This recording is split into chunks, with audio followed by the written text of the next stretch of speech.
Bueno, seguimos. Quedamos en el cuarto gate del libro. Y creo que vamos a poder hacer al menos 2 gates, quizás 3 hoy, dependiendo de cómo nos vaya.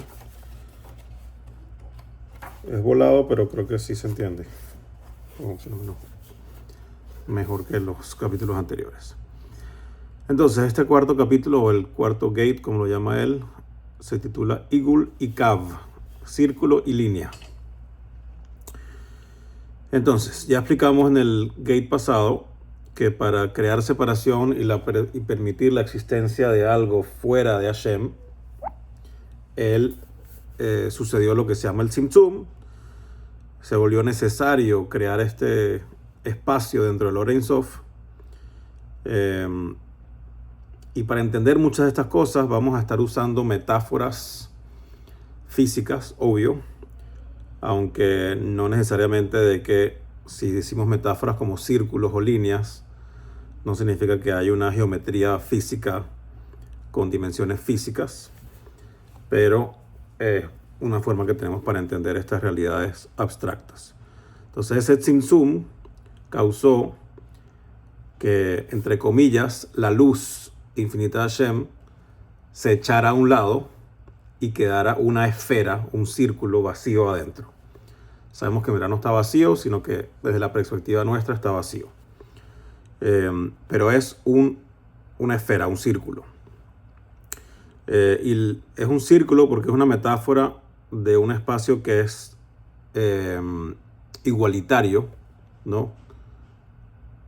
No tiene comienzo ni fin. Todos los puntos pueden estar equidistantes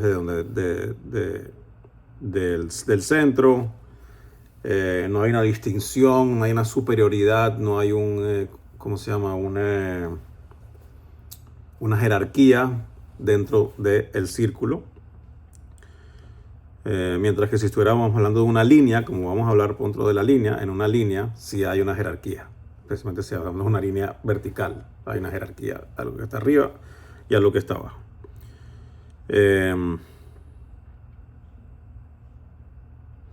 Y entonces, en este igul, en este círculo, todas las energías son potencialmente iguales, sin distinción. Hay una potencialidad de todo por igual. Anything could happen. Anything is possible. No hay principio, no hay fin, no hay esto, para adelante. Él lo explica aquí también como si fuera una semilla, en donde cuando tú tienes una semilla que eventualmente de ahí va a crecer un árbol y van a salir frutas, etc.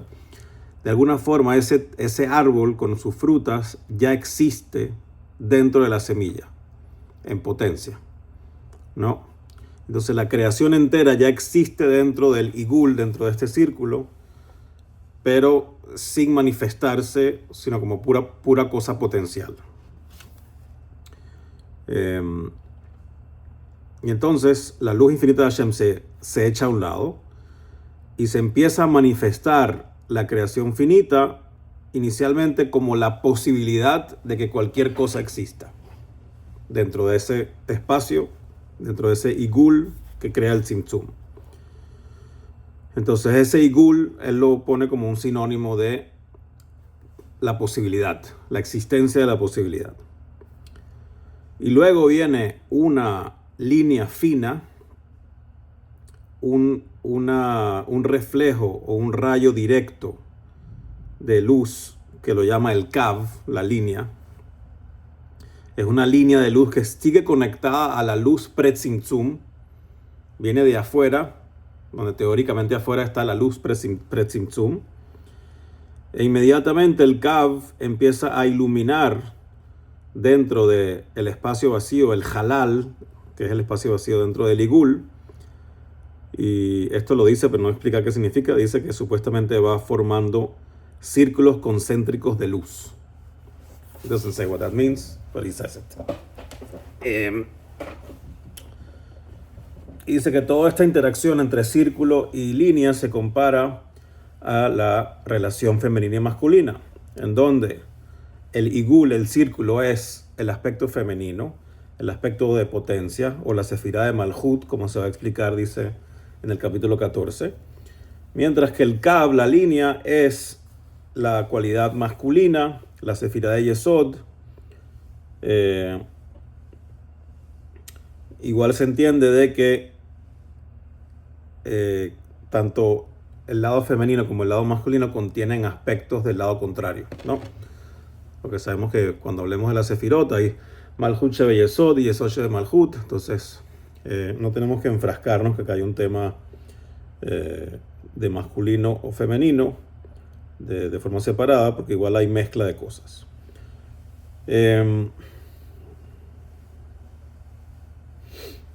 Y entonces este proceso que hemos visto de forma abstracta del Ein Sof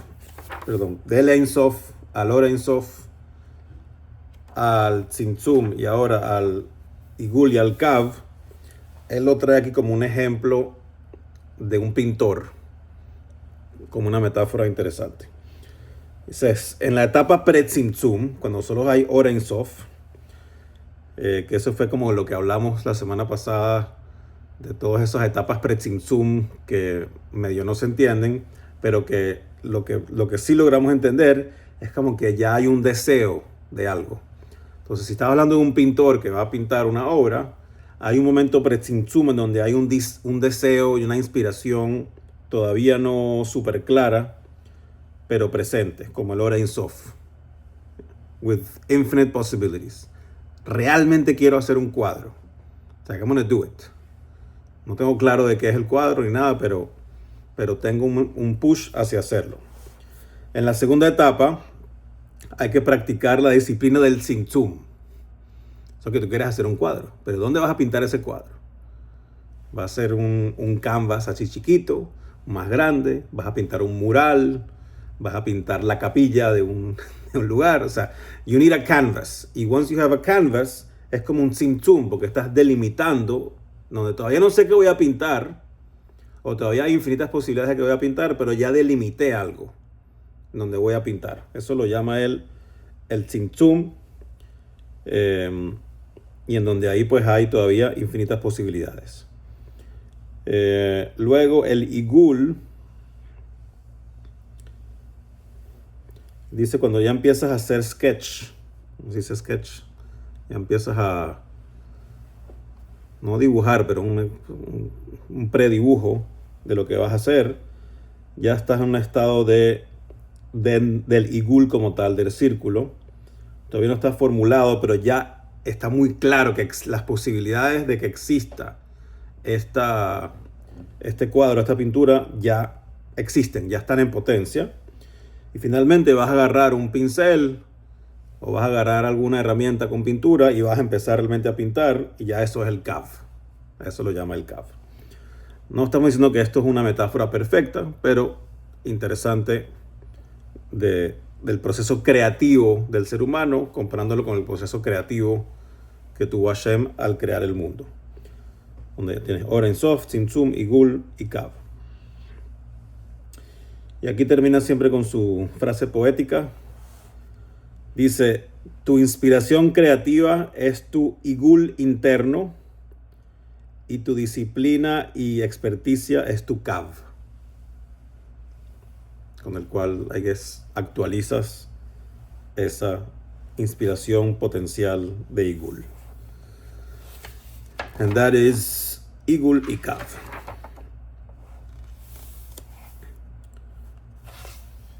Y esto nos lleva a algo que él llama Yashar. Y no sé, déjame ver un segundo el Table of Contents. Sí, todavía está antes. Ok, el siguiente capítulo se llama Yashar, capítulo 5 o el quinto gate. Yashar es como derecho, pero en inglés lo llama la progresión lineal, ¿no? Como algo que va a Yashar. Entonces, tenemos el Or Ein Sof. El Or Ein Sof tiene un Tzimtzum, se crea el espacio vacío, que es el Igul, entra el Kav, inmediatamente ya se empieza a iluminar dentro del Igul y empiezan a suceder cosas. Dice, en ese momento empieza el Yashar. empieza una línea vertical recta que es progresiva, ¿no? Es donde ya empieza a haber distinciones, ya empiezan a haber niveles, ya empieza, podemos decir, algo que está más alto y algo que está más bajo, algo que es superior y algo que es inferior. Previo a esto, en verdad, todavía no era posible hablar de jerarquía. Entonces el Igul es el potencial y la posibilidad, y el Yashar ya es la realidad manifiesta. Aunque hay una línea muy pequeña entre la línea y el Kav, que ambos se llaman línea. So, I'm not sure cuál es la diferencia exacta entre el Kav y el Yashar, dónde empieza uno y dónde termina el otro. Sí entiendo que el Kav que viene de afuera, es la luz que viene de afuera, pero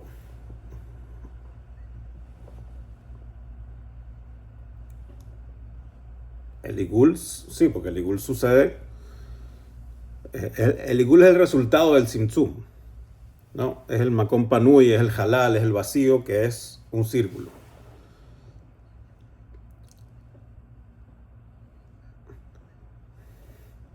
El Kav va dentro del Igul, entra dentro del espacio vacío desde afuera.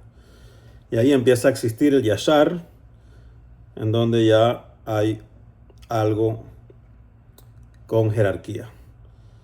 Y él dice que aquí todo lo que es el Igul es algo más general, mientras que todo lo que ya es el Yashar es algo más específico.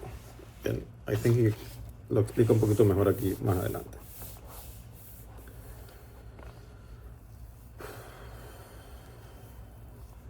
Entonces, desde el punto de vista del Igul, si lo tratamos de traer más a un ejemplo, podríamos compararlo con las leyes imparciales de la naturaleza.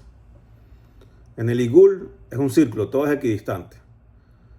Entonces, si alguien está montado en una escalera y decide dar un paso donde no hay escalón, se va a caer.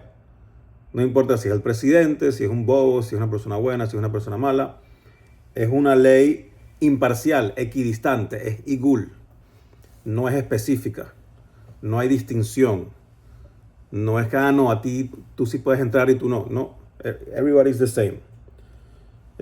Mientras que Yashar, en el mundo de Yashar ya empieza a haber elementos específicos, particulares, jerarquía.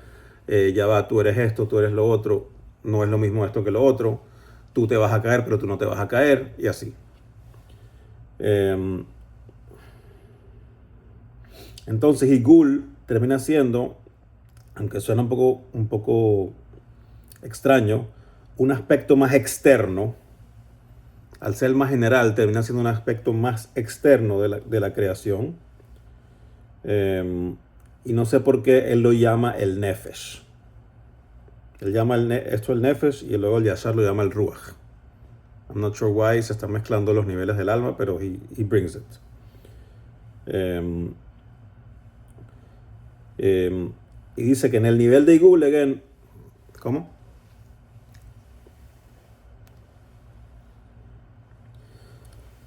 Sí, puede ser. I'm not sure. O sea, yo creo que el Tanya habla que sí hay diferencias entre Nefesh, Ruach y de uno y otro, pero él dice el Nefesh lo pone algo como natural, como instintivo, el instinto, un lugar donde no hay realmente libre albedrío. O sea, que pusiste el pie donde no era y te caíste. No es que hay no puedes cambiarlo.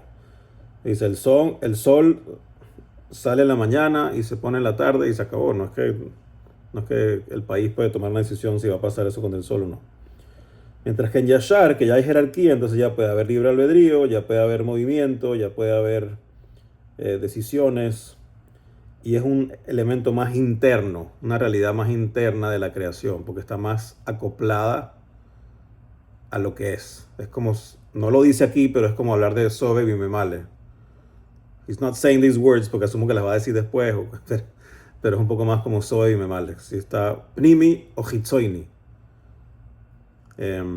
Más Pnimi es Yashar que Igul. Es interesante que la palabra Israel es como Yashar Kel. Yashar Kel. Dice directo a Hashem. O sea, vas camino, progresión directa hacia Hashem. Y nuevamente, Yashar aquí lo llama el Ruach. Importante que todo es relativo. Esto es, o sea, es conocido.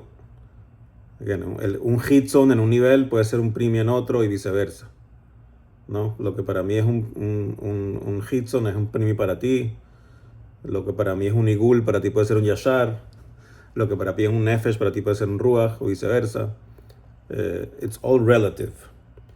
Ese dice, es el principio de la relatividad, que lo llama Ergin. En donde una dimensión alta de Yashar puede ser un igul de otro nivel, de un nivel más bajo, ¿no? Ok.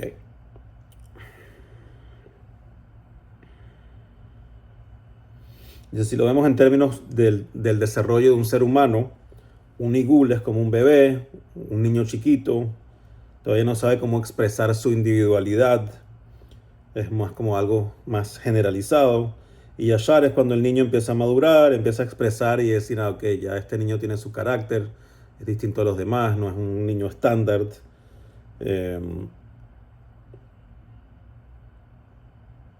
Entonces empiezas con el Nefesh y vas madurando hacia el Ruach, que ya es una evolución de alguna forma del alma.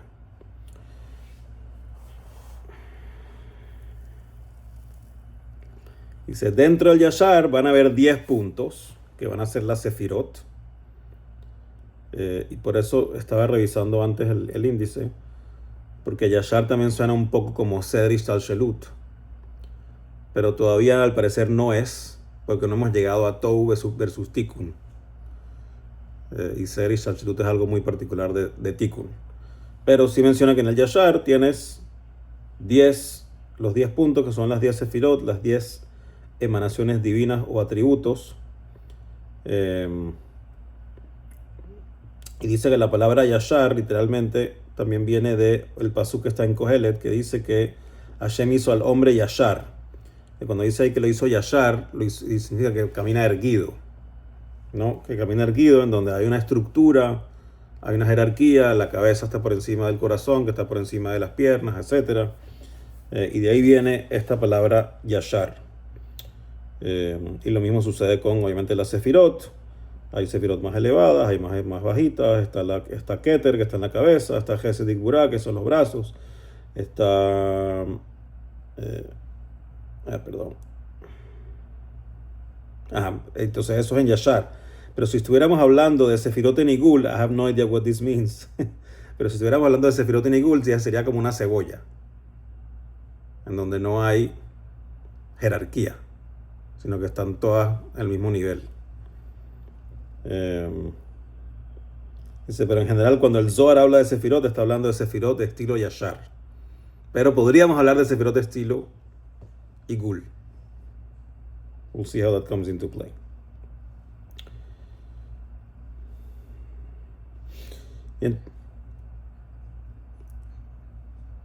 Ya.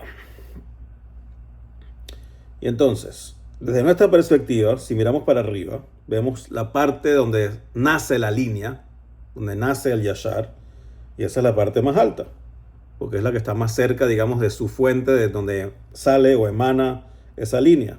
Mientras que los niveles más bajos son los que están más lejos de la fuente. Pero desde la perspectiva del propósito divino, que this is famous, lo más bajo en verdad es lo más alto, porque lo más bajo, donde está el objetivo divino, lo más alto, it's not very exciting, ¿no? Exciting es cuando un ser humano en el 2026, con todo lo que hay, hace mitzvot, hace iskafia, hace ishafra, se monta en un avión, va para el revés día por vuelta. That's exciting. That's real.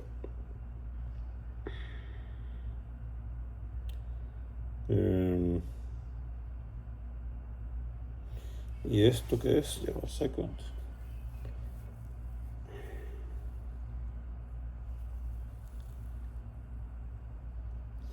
Bueno, dice que en el Igul no necesariamente es lo mismo, pero no lo explica muy bien. Porque el Yashar está arriba, está abajo, lo de arriba pareciera ser más alto, lo de abajo más bajo, pero en verdad es la perspectiva del propósito, lo de abajo es más importante o más alto que lo que está arriba. En el Igul lo que tiene son círculos dentro de círculos. El círculo más interno está rodeado por el otro, que pareciera ser más alto. It doesn't really explain what this means. Ahí lo deja. Y termina con su pensamiento poético. Dice, nuestro proceso creativo funciona como la dinámica de Igul y Yashar. Primero empezamos con una imagen general de lo que queremos crear y luego vamos gradualmente a través de un proceso implementando y trabajando y llegando al objetivo de una forma lineal, de una forma progresiva. Entonces, eso es Igul y Kav, y eso es Yashar. Next week, que me sorprendió que esto no vino antes, pero we'll find out. No next week estoy fuera. In 2 weeks. Vamos a ver, Reshimu. El Reshimu es lo que queda cuando se va el Ein Sof, queda un vestigio dentro del Makom Panui. Por eso me sorprende que lo dice ahora y no antes. Porque el Reshimu está ahí desde que se sale la luz, desde el Tzimtzum. Pero for some reason... Sí. Como algo que deja un Roshem. Tienes un papel y borras y no se borra bien, que quedó como un Roshem. Quedó un vestigio de lo que había ahí antes. So bueno, we'll see where we go con Reshimu.